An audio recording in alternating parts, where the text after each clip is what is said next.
Bismillahirrahmanirrahim. Alhamdulillahirrahmanirrahim. Wassalatu wassalamu ala asyrafil Sayyidina wa maulana Muhammadin wa ala alihi wa sahbihi ajma'in amma ba'du.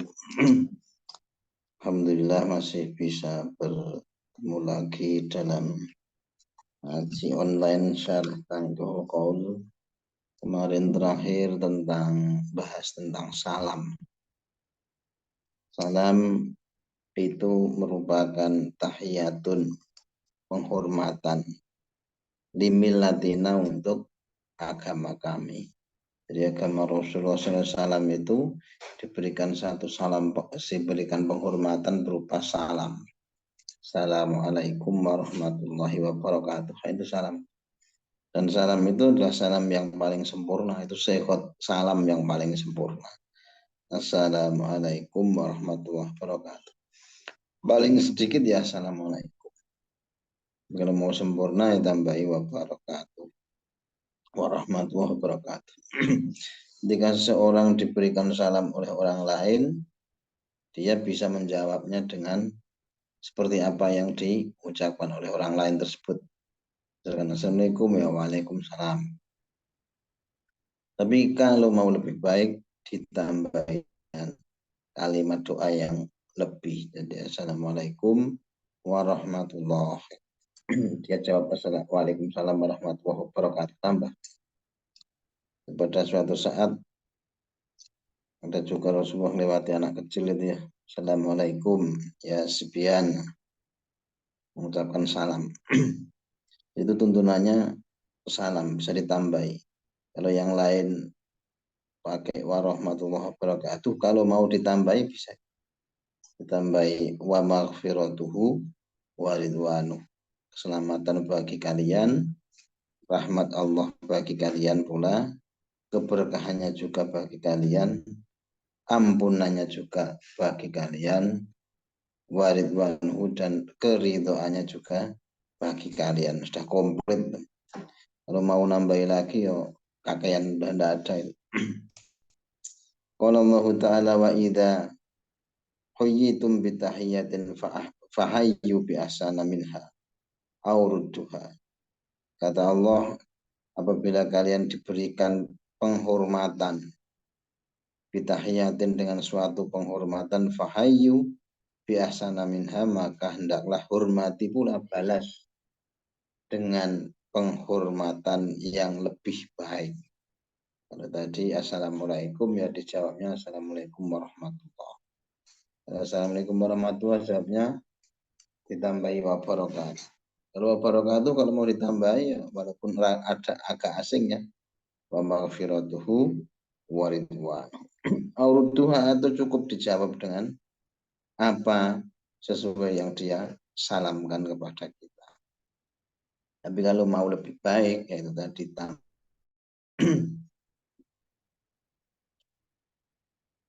qala ja'a rajulun a'rabiyyun ila Nabi sallallahu alaihi wasallam faqala assalamu alaikum. Faqala Nabi sallallahu alaihi wasallam asyaratu ma ja'a rajulun akhar faqala assalamu rahmatullahi wa barakatuh. Faqala Nabi sallallahu alaihi wasallam ishruna thumma ja'a akhar faqala assalamu alaikum warahmatullahi wabarakatuh. Faradda alaihi fajalasa faqala Nabi salasuna ay salasuna hasanah. Jadi ada riwayat seorang Arabi. Kalau Arab itu orang Arab kota, tapi kalau Arabi itu orang Arab pegunungan. Nah, ini yang datang Arab, orang Arab gunungan. Yang pertama itu datang mengucap salam kepada Rasulullah. Assalamualaikum ya Rasulullah. Kemudian duduk. Nah, kemudian Nabi mengatakan 10. Itu aja Rasulullah. Kemudian datang orang yang kedua mengucapkan assalamualaikum warahmatullahi.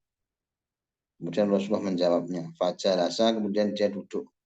Kemudian Nabi mengatakan isyrud, dia dapat 20.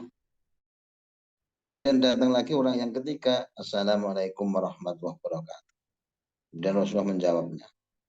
Dan Rasulullah mengatakan kemudian setelah menjawab orang itu, salasun. Dia dapat 30. Maksudnya yang pertama 10, yang kedua ini dapat 20, yang ketiga ini dapat 30, itu maksudnya hasanah, kebaikan, pahala. Ya, kalau yang pertama itu cuma dapat 10 kebaikan, 10 hasanah, 10 ganjaran. Nah, yang kedua, yang pertama dapat 10 ganjaran, yang kedua itu dapat 20 karena ada tambahan warahmatullah. Nah, yang ketiga itu mendapat tambahan ganjaran 10 jadi 30. Ya, sempurnanya 30. Assalamualaikum warahmatullahi wabarakatuh. Itu sudah dapat 30 hasanah, 30 kebaikan.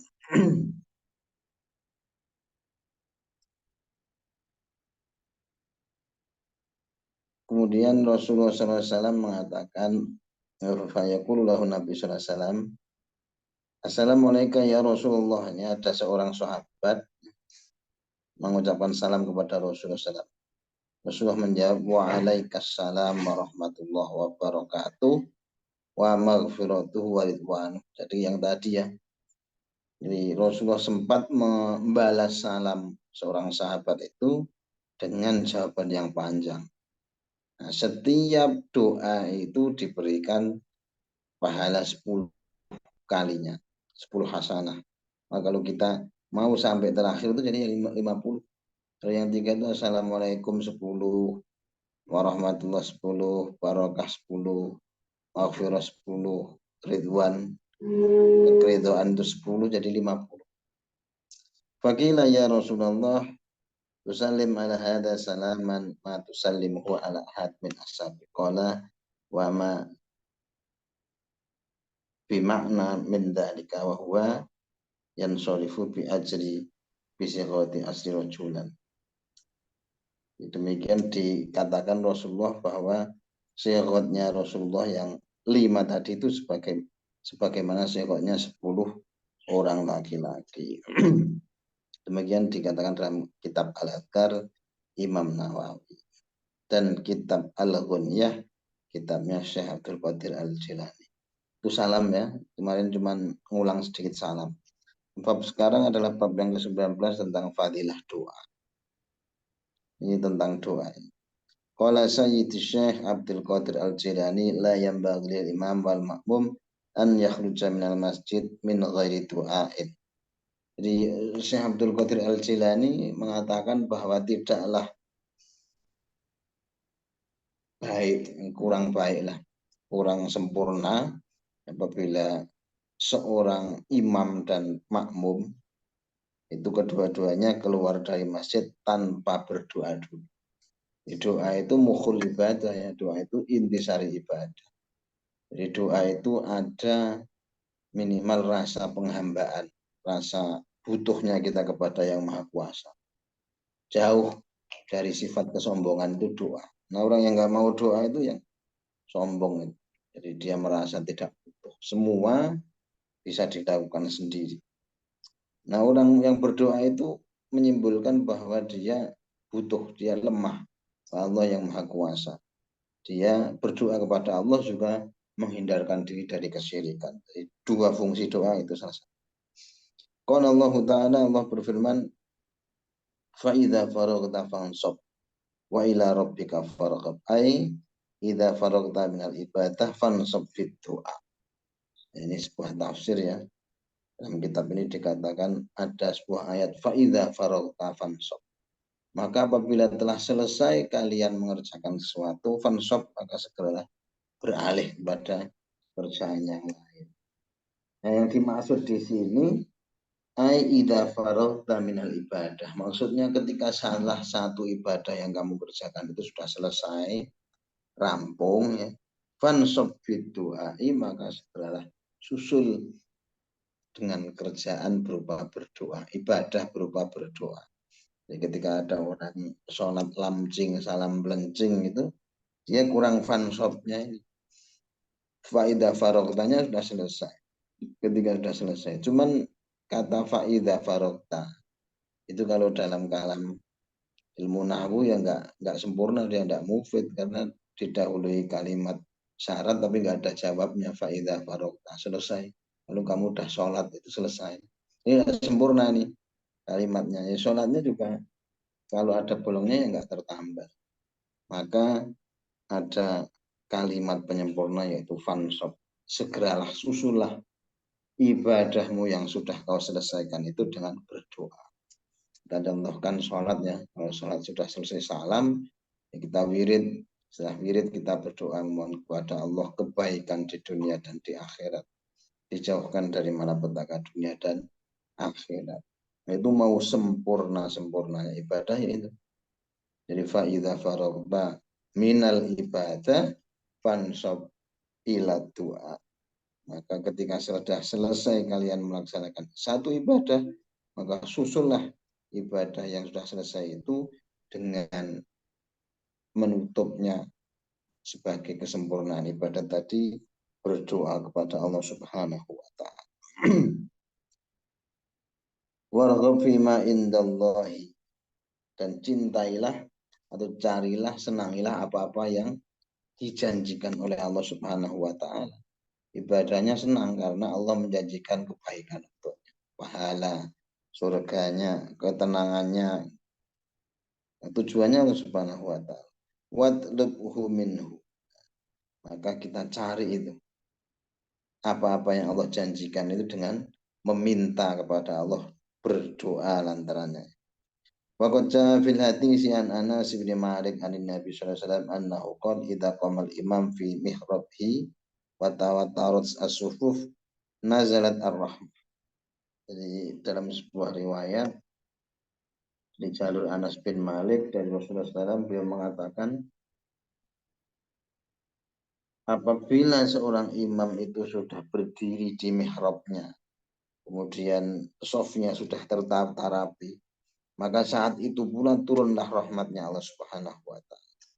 Fa awwalu dzalika nasibul imam. Maka yang pertama mendapatkan bagian rahmatnya itu adalah imamnya. Tsumma man an yaminihi, tsumma man an yasarihi. Kemudian bagian kedua orang yang di kanannya imam, bagian ketiga nanti orang yang di kirinya imam.